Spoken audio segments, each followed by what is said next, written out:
love to welcome you to this week's Citizens Climate University. It's a weekly webinar program of Citizens Climate Lobbies that provides CCL supporters like you and I with access to in-depth training opportunities on topics relating to climate change and effective climate advocacy. Tonight's topic is specifically on engaging students through internships, really how to host an internship.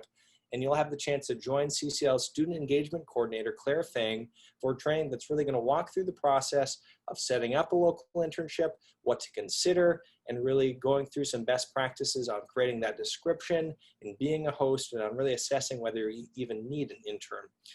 Whether you're a CCL group leader, a state coordinator, or a regional coordinator, working with an intern is a great way to get more done and engage young people with what we're all about here in Citizens Climate Lobby.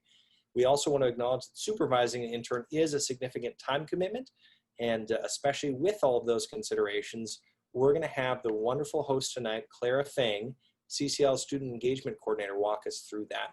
Clara first started volunteering with CCL in 2016 and is now the Student Engagement Coordinator. In that role, she engages students in climate advocacy and helps members conduct outreach to higher education. Prior to CCL, Clara had 15 years of experience implementing sustainability in higher education. She holds a Master's of Environmental Management from Yale and an MFA in Creative Writing from the University of Utah. If you want to ask her anything about creative writing in the Q&A, that's all fair game too. And she's currently getting her doctorate in environmental studies at Antioch University in New England. One of the great things about the Citizens Climate Higher Ed program too is that they have a snappy individual website. I'm going to put a link to that in the chat. So that you can explore anything that you might want to along the way. But I am going to stop talking so that we can have our wonderful host tonight jump right in and take it away. So thanks again for joining everyone, and the floor is yours, Clara. Thank you so much, Brett, and thank you so much for joining me, everybody, on the night before the holiday weekend.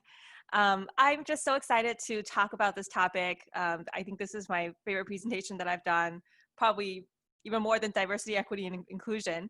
Because I'm really putting together those two for you in this presentation tonight on how we can advance diversity, equity, inclusion through the way that we work with young people. And you know, young people are the future, right? And they are going to be the ones who are most impacted by climate change. They have such a powerful voice in climate change, and internships are a really powerful way to engage them. So in the tonight, I'm going to talk about why we want to work with interns, determining if you need an intern, finding an intern, how to work with an intern, and diversity, equity, inclusion. I'm going to start a little bit by saying that I've loved working with the interns at CCL. I've had them every semester since I started in 2016, and they have just been the most lovely students to work with, and they help me get so much done. And I currently work with 7 regional fellows. Last semester I worked with an intern, and also, like, before I was at CCL, I worked with young people as well. You know, internships are such a critical stepping stone for young people. It's one of those critical entry points that propel or limit individuals. And traditionally, white students have had more access. They are more likely to find an internship or job through a personal connection. They have more access to opportunities, are more likely to be assertive in asking for internships, are more likely to have an environmental background, and have more opportunities to volunteer than students of color. So in this picture here, you can see that like with equality, you have 3 people standing on equal boxes, but they are not reaching the fruit of the tree. And with equity, you have higher boxes for people who need them to reach the tree, so everybody can get those benefits. And an internship is really a way to put a boost under that box and help people reach these fruits that are going to benefit them for the rest of their lives. And you know, one thing that we're doing right now to help with that is the climate advocacy training program that we're running this summer. It's a training for future interns and campus leaders, 15 weeks over the summer, 9 webinars. They also attend the June conference. And we created it so that anybody can join with no application and no cost. We had 470 people enrolled. It just closed in mid-June, and 43% of the people who joined were students of color. compared to CCL's overall membership, which is 12% people of color. So why interns? For students, they need internships to get job experience. They learn professional skills. They have more structure in an internship and get more training than they would as a volunteer. They can put it on their resume. It's a foot in the door towards careers, and it can be a life-changing experience. I've had students who, after doing the internship, were like I just love this. I want to do this for the rest of my life. Or, you know, sometimes not. Like they find out it's not what they want to do and choose something else. But it's such a critical time in their life that it just has an outsized impact. There are lots of benefits for you in CCL. So if you're a group leader or some other volunteer with a lot of work, you get extra help. They can take things off your plate. They have more accountability than a volunteer. They may possess skills that you or your volunteers may not have. You're helping to recruit young people into CCL, which we actually still need more of because we still have a lot of retirees. You have the opportunity to engage them for a long term, since internships are at least one semester. Often they are longer. And then you have the opportunity to deeply impact a young person's life. And that's really the best part. So here's a list of internships that we offer with national staff at CCL. I take on interns to help me with higher education. Brett has an intern to help with his projects. We have internships in international outreach, legislative, lobby day, Latinos Action Team, and so forth. We also have regional fellows who work with regional coordinators and myself on regional outreach and advocacy. CCL internships are extremely competitive and increasingly so since we have become such a desirable organization to work with. Since September of 2019 to April 2020, I received 530 applications for our internships. The staff individually receive more because the interns, they also send them to the staff. They don't just send them to me. During that time, there were 2 semesters basically. We offered 11 positions, hired only 15 for the spring and 12 for the summer. So this is an acceptance rate of about 5%. The legislative internship in Washington, D.C. alone received 106 applications, and Adeline Dion hired 2. So we need more internships, and that's where you could really help us. If you could use the help, the students could really use you. So how do you know if you need an intern? Not everybody should take on an intern. I feel that you can take one on if you spend more than 20 hours a week working on CCL. You know, if you're a volunteer who only has time for 10 hours a week, you're not going to have enough work to give to an intern. Supervising an intern is a lot of work, and they can't do all your work. So yeah, you have to have enough work to give to them. You have a regular schedule for working on CCL. You can work live or in person with an intern at least 5 hours a week, right? So that's spending time with them, can be virtually, but at least 5 hours a week. You have a complex project that can be broken down into discrete delegable tasks. So a regional conference is a good project that has a lot of discrete tasks that can be delegated. What does an intern do? So they can do advocacy. So that's something they can do themselves, right? They don't need an internship to do this, but it's something that is really great to learn in an internship. You can help them write an LTE or attend lobby meetings with the members of Congress or write letters. Yeah, so advocacy things they do themselves can be done through an internship. Outreach, there's a ton of that, you know, we do at all of our chapters. So that might be tabling or presenting or scheduling people that you want to meet with. Group organizing. So if you hold in-person meetings, the intern can help take notes or set up the agenda. A lot of membership, like for my higher ed action team, the intern helps me out with like putting members into lists and, you know, wherever we have people signed up, like entering all those people. Communications. So like my intern helps me do the monthly newsletter, post on social media, research. Yeah. So like with my project, like they do a lot of research on like who should we reach out to, in higher ed, professors, sustainability coordinators.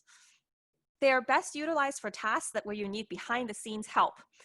So they're not really great for tasks where like you want to build relationships with the community or overseeing other volunteers. Since they're short term, it's not so great for them to start relationships that then can't be continued.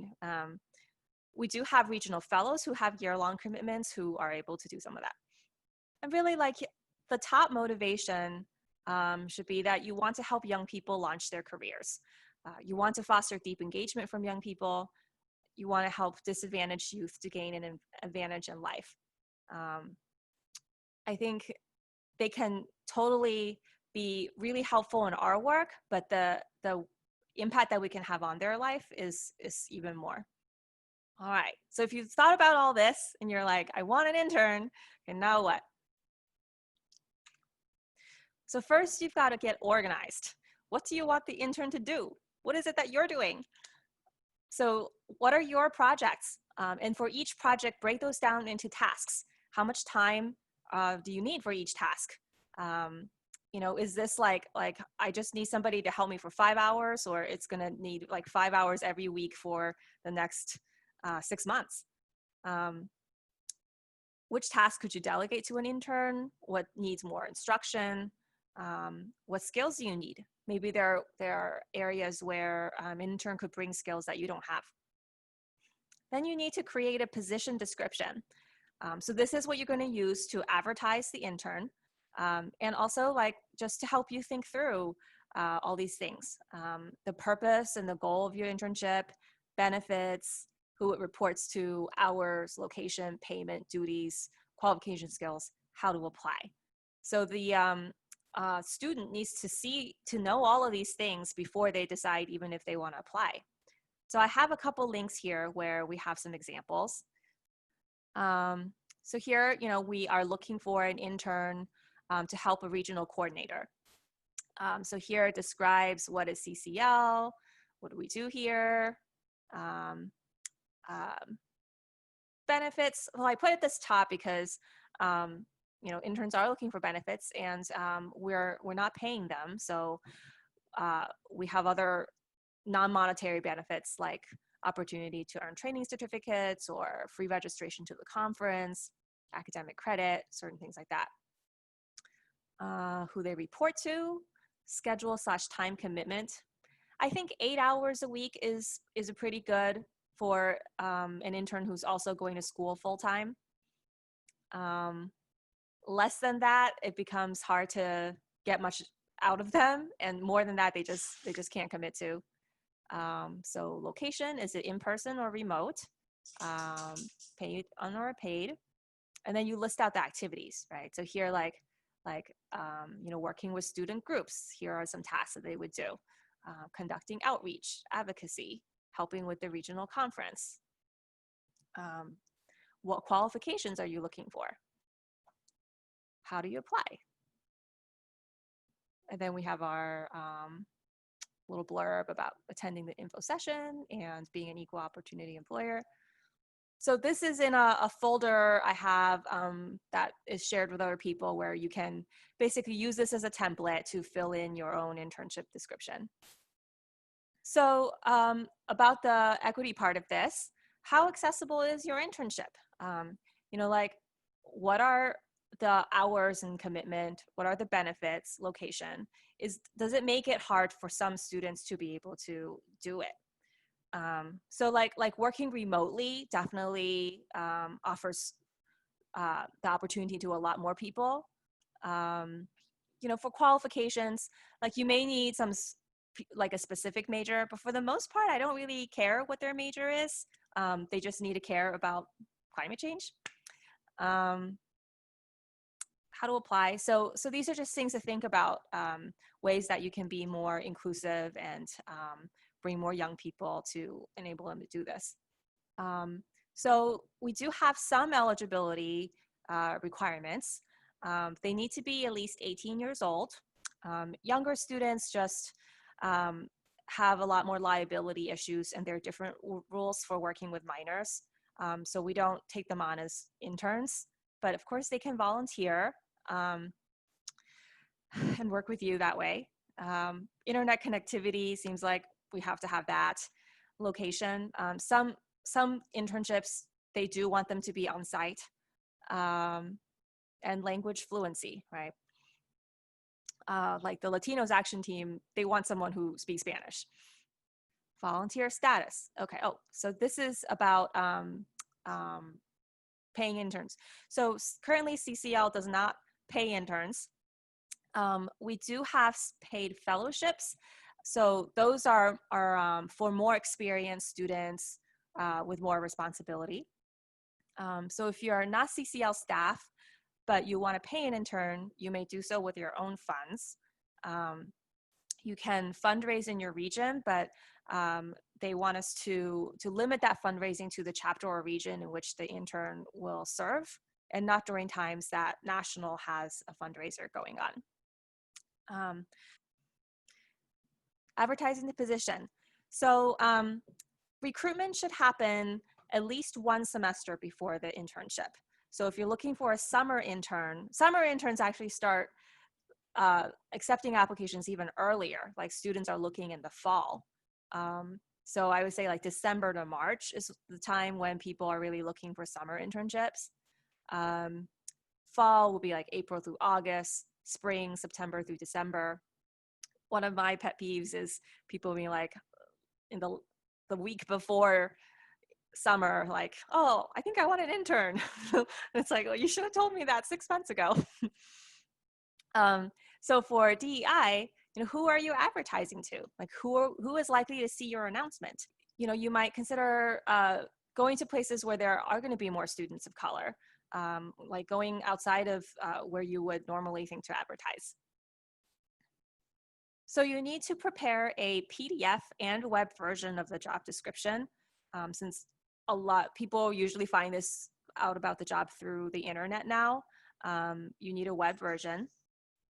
Just loading it onto your Google Drive is fine, and then you have a link that you can share.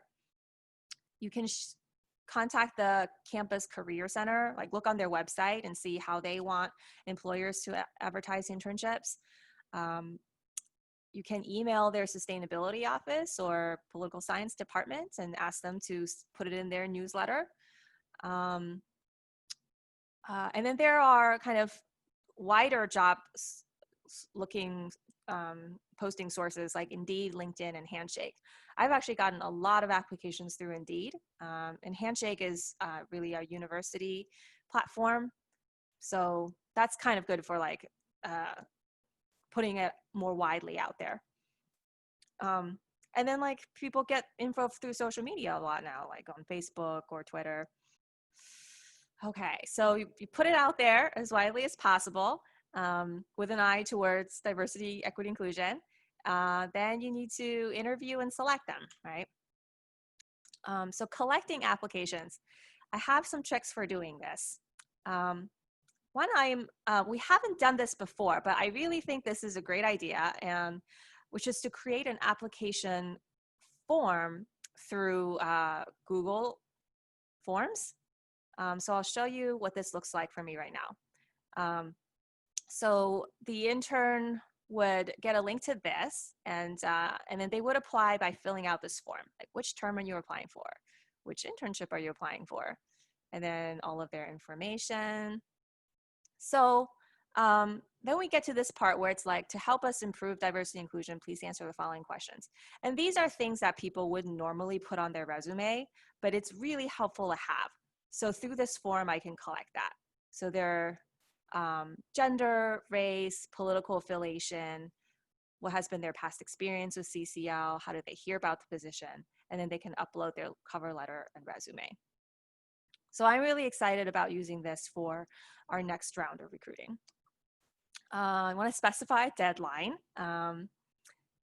Create a folder in your email box just for intern correspondence. So lots of people will email you'll be like, here's my resume and cover letter. If you're not collecting that in its own folder, it will all get lost. Then when you download it, you also need a folder on your desktop. So looking through the resumes, think about your internal biases. So people tend to want to work with people who remind them of themselves. What maybe they went to the same school you did, or they look like you, or they remind you of your daughter, right? Like we're just naturally attracted to that. But that's not necessarily like who is the best to work with you, or to help out our equity and inclusion goals. So I would try to counter that a little bit and be like, who is actually different from me, and how would I feel working with that person? Research shows that resumes with ethnic sounding names get rejected even when they are identical to a white applicant's. They've done experiments where they sent employers the same resume, and one person would be like John Jacobson and the other person has an ethnic sounding name, and the white person will get picked so much more over the ethnic sounding person, even if their resumes are identical. So that's something to watch out for. Experience at a young age is socially determined. So that means if students have a ton of impressive extracurricular activities, their parents had a lot to do with that, their backgrounds had a lot to do with that. So if we're looking for initiative and potential, those people are going to stand out, but we also have to understand that it's because they had privilege. And we want to help people without privilege to get ahead, and not just give privilege to already privileged people. So traditional markers of success have traditionally privileged white people, things like grades, extracurriculars, and athletics. But other ways you might determine potential are what kind of jobs do they have? Were they able to hold them down? Did they do service? What were their references like? Writing sample? What kind of obstacles they overcame in life? So, you look through all your applicants and you interview the people that are attractive to you. So a good thing to do is just confirm their basic requirements, like they're available during the period that you would want them to work. They're have like the things that you need to have, and that they're still interested. And then you can invite them to a call with you. So some sample interview questions. How did you learn about CCL? Why are you interested in working on climate change? Why are you interested in this position? What relevant coursework have you taken? Leadership experience. What do you want to gain from this experience? What do you want to do when you graduate? What skills do you bring to this internship? Tell me about a project you are proud of. Tell me about work and school experiences that you enjoy. How about a challenge you had and how did you deal with it? So these are all questions to get to know them and help understand their problem-solving skills and their motivation. So to me, a good candidate is someone who shows that they have done their research, and they, even if they have no experience, that they've looked at the website and they know what we are about and they know what they're getting into. This job is aligned with their goals and interests, and you can see that from activities that they've already engaged in, what they're studying at school, what they want to do in the future. That it shows internal motivation, right? So that they want to do this internship from this place of caring, that they have a passion for this subject, I think, or are motivated beyond just like, well, this will look good on my resume. They show maturity and accountability. That's really important. Like, we want to know that they will get a job done if it's assigned to them, and that they're organized. So after the interview, you might do some follow-up steps, like ask to see their writing sample or their transcript and call their references. All right, so then you picked an intern. Great. that was all a lot of work already. So now you are down to working with the intern and bringing them on board. And we have some very important steps that we need you to know once you have picked an intern. Okay, so you should take a day or two for you and your applicant to reflect on your options. Don't give it to them on the spot in the interview. Tell them that thank you, you'll think about it and get back to them. Take no longer than a week to notify the applicant of acceptance or not. And then inform those you didn't decide to take on that they can still join and get involved with CCL. So that would be a lot of people. So you recall, 95% of the people who apply get rejected. Don't get an internship, I should say, but they are interested in being involved with us. So let them know how they can become members and volunteer with us, etc. So sample acceptance letter, right? I was very impressed by your application and would like you to become our intern. Please confirm and I will send you the necessary paperwork. Congratulations. Okay, sample rejection letter. Thank you for your interest in interning with us. While I found another candidate, I want to let you know that CCL welcomes anyone who wants to work on climate change, and you do not have to do an internship to get involved. The Climate Advocacy Training Program is specifically for students that would like to learn to become better climate advocates or start a climate campaign on their campus. You can join a local chapter.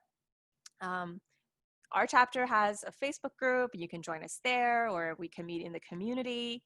You can invite them to your regional conference or the national conference. No matter how you choose to get involved, I hope you join us in taking climate action. So I've sent this rejection letter hundreds of times. And students do join. And I've had rejected interns join us for the Campus Leaders Program, and they have done amazing. So once they've accepted, then we need you to fill out the paperwork. First is letting me know that you've taken on someone, and you can do that through the intern hires and needs spreadsheet. You need to create a work agreement. So this is just your job description plus a space for signatures. So I have some examples here. So for example, this was for our Michigan intern, and it's that job description I showed you before, but you add this block where they sign and you sign, and that's it. And it says, I accept the terms outlined in this agreement.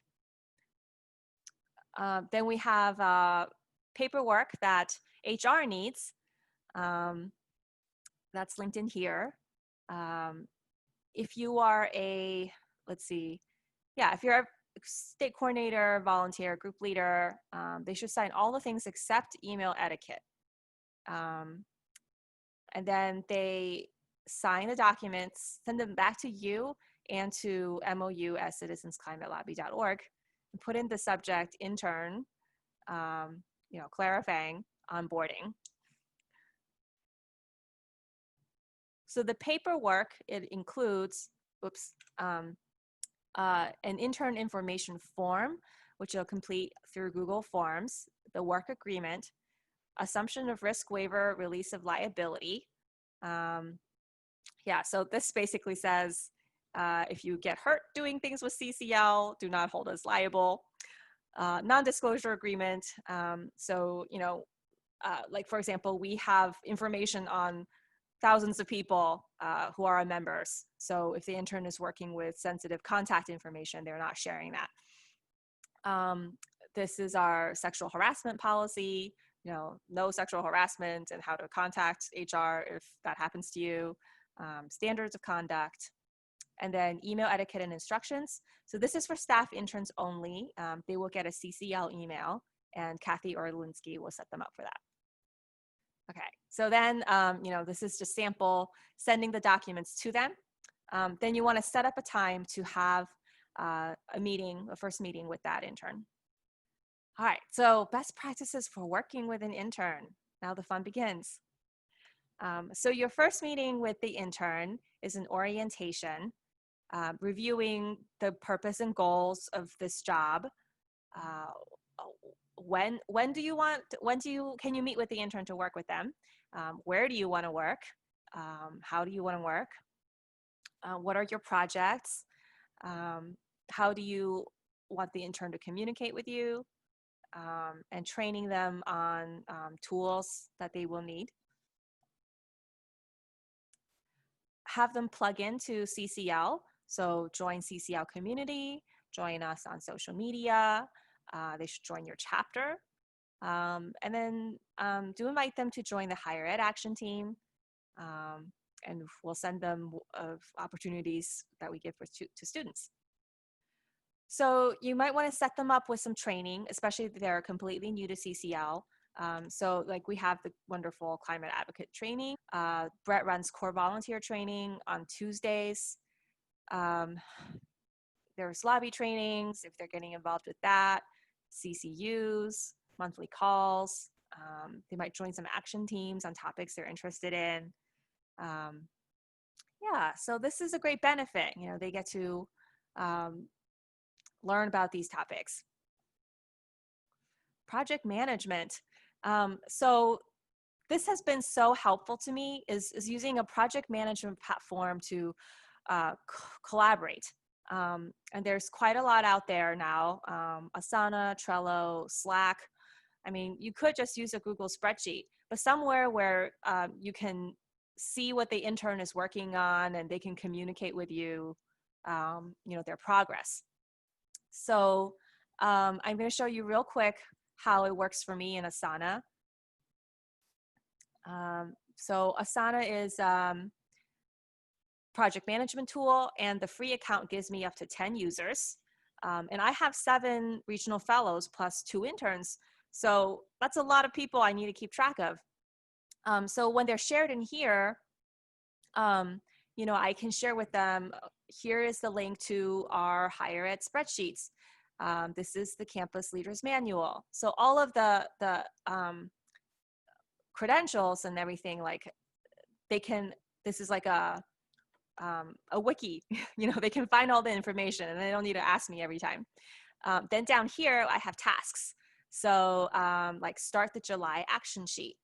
Here's a task. And then I put in here the Google Doc, and then I can assign that to the intern that I want to have work on this project. So like, you know, she's doing this, and then this person is doing this, and this person is doing this.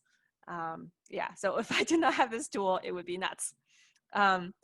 Over here, for example, you know, I'm keeping track of all these students who are group leaders. So every group leader has a task. And then my regional fellow takes notes every time she has a call with them. So this way I know what's going on with every campus leader that we have. I do a lot of co-working with the interns, and I find this so helpful. I spend, let's see, like 6 hours a week working with my intern last semester. We would meet Monday, Wednesday, and Friday for 2 hours. You know, I would give her the things to do at the beginning, and then she would work on her things and I would work on my things. And she often has questions, then I'm able to be there and answer them. Do a lot of share screen to show how to actually do something. So yeah, being there, it really supports the interns. And I have had interns where like I gave them some things to do, and then next week, like nothing got done, right? So with co-working, it's like, you are working on this and I'm watching you, and I like know that things got done. I think I'll skip this. So this is like, you know, just delegation. Other best practices, like encouraging their involvement. So like we have all the webinars and trainings that they can do remotely. We invite the interns to come to conferences, giving positive and constructive feedback. Yeah. You know, like a lot of times I like the quality control is really important, right? Like whenever they do something, like you go and look at it, and often there's a lot of things I need to correct in there. But like showing them what needs to be corrected, then they can learn from that. Identify their talents and projects that interest them. We don't recommend that they start a CCL campus chapter during their internship. That's a very involved project. But you can invite them to do that after their internship. Okay, wrapping up the internship. At the end of the semester, you want to make sure that you have all the important files that they created. Acknowledge their contributions. So I sometimes send them a gift from CCL Zazzle store, and they can pick a CCL merchandise like a water bottle or a shirt. You might take them out to lunch, or send them a gift card. Have them fill out an evaluation form and keep for references. So like I created this one that others can use if they like, and it just has some space for them to say like what they did in their internship, what were some challenges they experienced, what they liked, and some space for you to add in your notes, because they will come back to you and ask for letters of recommendation, and you need to remember what they did for you. And then next is keep in touch, be a mentor, be prepared to be approached for reference in the future. I've really enjoyed seeing where my former interns have gone on to do, and it's really great to hear from them in the future. And then if they had a email account created for them, email Kathy Orlinsky so she can close their email account. Then you can also invite them to continue their involvement with CCL. They can do other CCL internships. Jess Wilbur, who interned with me on the higher education outreach, she interned for Brett the semester after that, and now she's interning for Kathy Orlando for international outreach. So obviously we love her at CCL and she loves working for us, and she's just rotated to other positions. They can become a campus leader. So that's where they start a chapter at their school, and get supported to do that. So some people, they are an intern and then they become a campus leader, and some people are campus leaders and then become an intern. They can apply to our regional fellows position. So regional fellows, we require that they have more experience with CCL.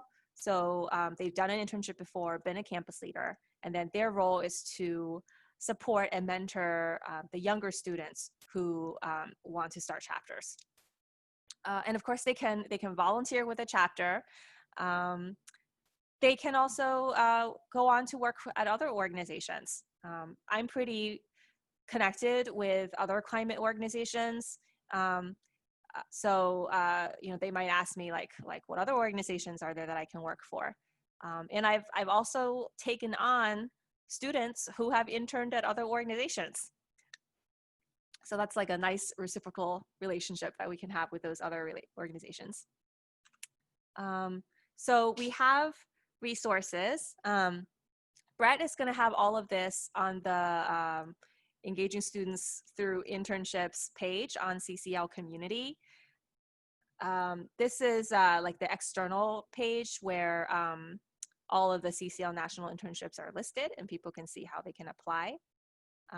This has all the paperwork, and this recording will be in here, like all of the intern supervisors' resources, the paperwork for interns, and then my contact. Thank you for listening to this episode of Citizens Climate Lobby's training program. You can tune into more episodes anywhere podcasts are available. Inspired by what you heard today? Join Citizens Climate Lobby to advocate for bipartisan climate solutions. Go to community.citizensclimate.org to find more trainings, resources, your local chapter, national action teams, discussion forums, and more. Be sure to like our Facebook page and follow us on Twitter and Instagram @CitizensClimate. We also invite all of our listeners to subscribe to our YouTube channel for more inspiration. And together, we are creating the political will for a livable world.